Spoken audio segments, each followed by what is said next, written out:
Et si je te disais que dans cette histoire, Barry alias Flash remonta dans le temps dans le but de sauver sa mère, mais à ce moment-là, il créait un univers alternatif, Flashpoint. Dans cette histoire, Barry se réveilla devant sa mère, qui fut surpris qu'elle soit devant lui. Il regarda à la télé que une guerre allait exploser. À ce moment-là, Barry prit du temps avec sa mère. Elle lui expliqua les souvenirs qu'il avait avec ses amis, la Justice League, mais sa mère ne comprenait pas, même Batman. Mais à ce moment-là, elle comprenait par rapport à Batman. Et dans les rues de Gotham, on aperçoit Batman en pleine rue qui gravissa les bâtiments. Pour affronter Harley Quinn, elle la poussa du haut d'un toit. Cyborg la rattrapa.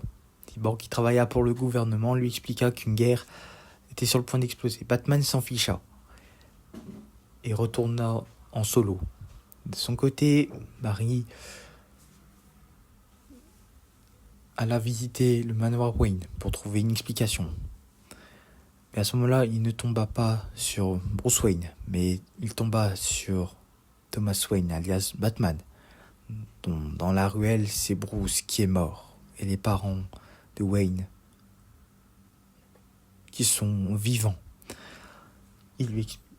Pour lui prouver qu'il est bien gentil, il lui montra son costume, mais son costume était jaune au lieu d'être rouge, et le refaçonna en rouge, et rechercha des informations sur ce qui se passe. Il lui expliqua que les Amazones et Atlantes entraient en guerre en ce moment. Et à ce moment-là, Barry essaya de récupérer ses pouvoirs avec la foudre. Premier échec qui le brûla à 3 degrés. Puis il réessaya une deuxième fois, qui réussit à marcher. À ce moment-là, Thomas fut surpris de la guérison dont Barry avait et était choqué, alors qu'il était médecin.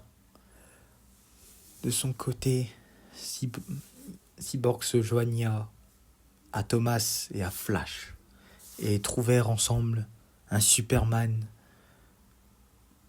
détenu par la NASA, dont le gouvernement essaya de tuer les trois pour avoir vu la découverte.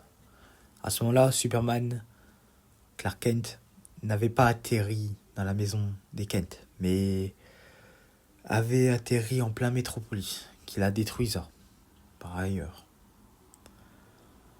À ce moment-là, Hal Jordan, un pilote, essaya de trouver Aquaman, mais il mourra par la même occasion, qui n'avait jamais trouvé l'anneau Green Lantern.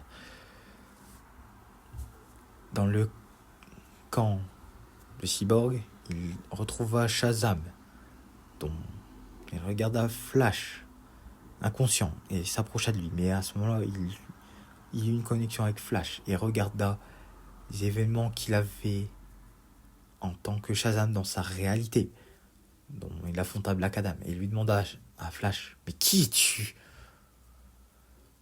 À ce moment-là, tout le monde alla dans le champ de bataille. Et ils étaient une grande team pour affronter les deux camps adverses. À ce moment-là, l'Enchantress, qui était une traître, qui travaillait à la solde pour les Amazones, lança un sort sur Shazam qui se retransforma en enfant et se fit tuer par une Amazone. À ce moment-là, Zoom affronta Barry et lui expliqua qu'en fait, c'était pas lui le coupable, mais bien Flash, juste en sauvant sa mère, a eu des effets sur la réalité. Du coup, Batman de Thomas Wayne, blessé avant de succomber, transperça Zoom avec un sabre. Et lui expliqua ça. Elle lui donna une lettre pour Bruce dans sa terre à lui. Flash, à ce moment-là, courut à une vitesse et retourna dans son époque à lui, effaçant la chronologie Flashpoint. Il retourna à Gotham et lui expliqua à Bruce tout ce qui s'était passé. À ce moment-là, Bruce était surpris par Flash qui lui donna la lettre. Et la lettre était écrite par son propre père, Thomas Wayne, issu de la chronologie Flashpoint. Elle lui expliqua: ton père, il t'aime à jamais, Bruce. Et ceci est la fin de Flashpoint.